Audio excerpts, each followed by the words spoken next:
Good morning. My name is John Healy, and these are my comments on the news.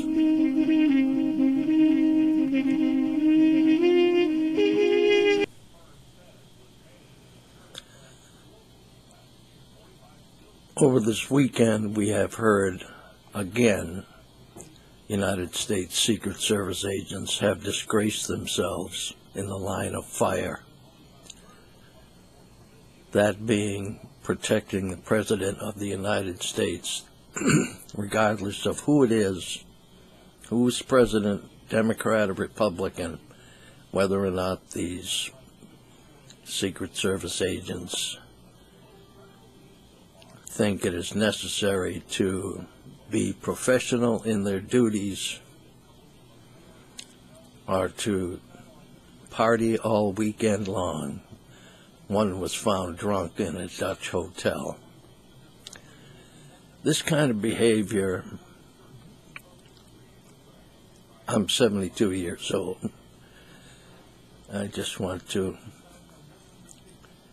draw the picture of the 50s and 60s as I recollect. These type of incidents did not happen, or perhaps they were kept within the Secret Service agency, as in what happens in the Secret Service agency stays in the Secret Service agency. Just as Hitler had the viewpoint, what happened in the gas ovens stayed in the gas ovens. Of course, that kind of philosophy is intolerable in this day and age of enlightened, compassionate human ideas and sense of justice, morality, and decency. I'm just talking basic, not anything especially elaborate. Basic human decency and basic freedom of speech. Those Secret Service agencies should, of course, be fired as far as I'm concerned. I don't know what they'll do with them.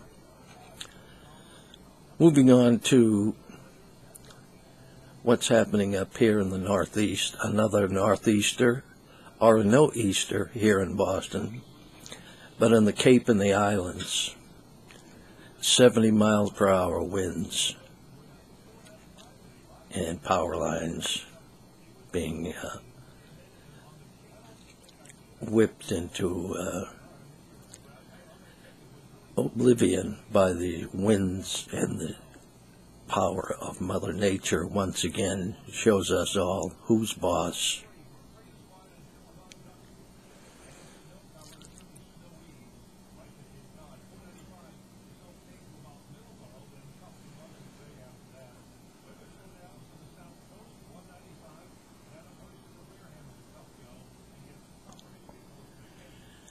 Those are the two main topics I wanted to make my comments about this morning.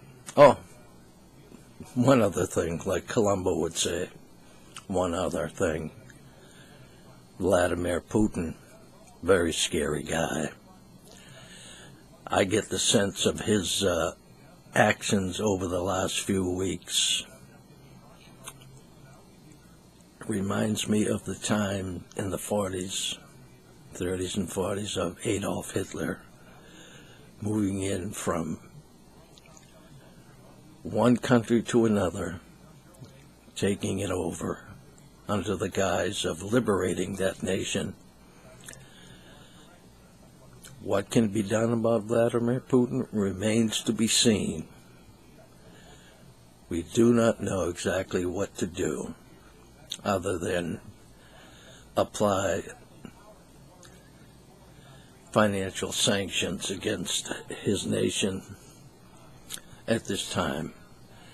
I just hope it's not going to be necessary in the future to get involved militarily. But as I see it with the ego of Vladimir Putin and his dreams of glory,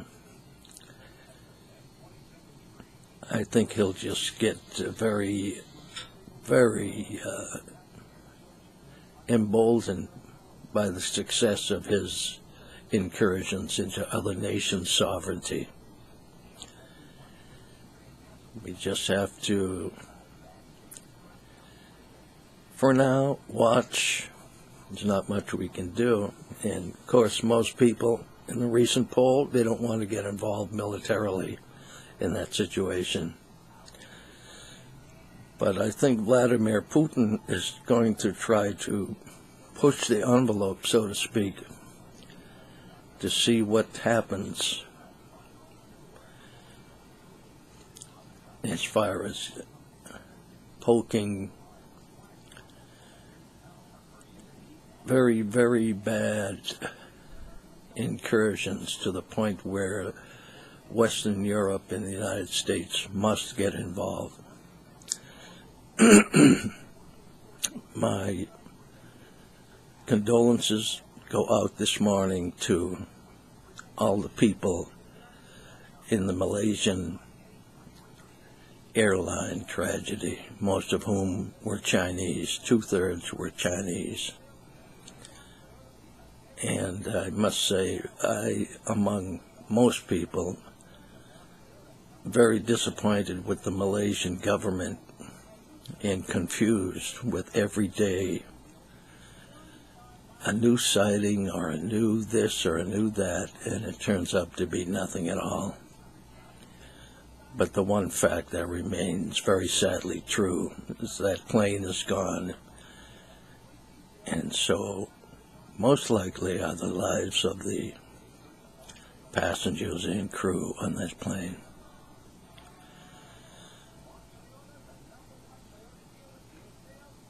That's my comments for this morning right now. And if you have any reactions to my statements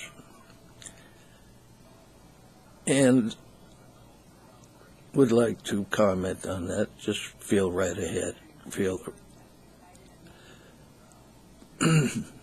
But remember,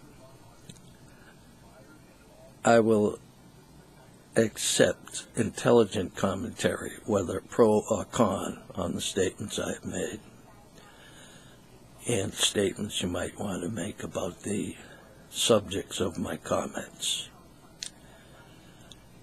Have a good morning and have a good day.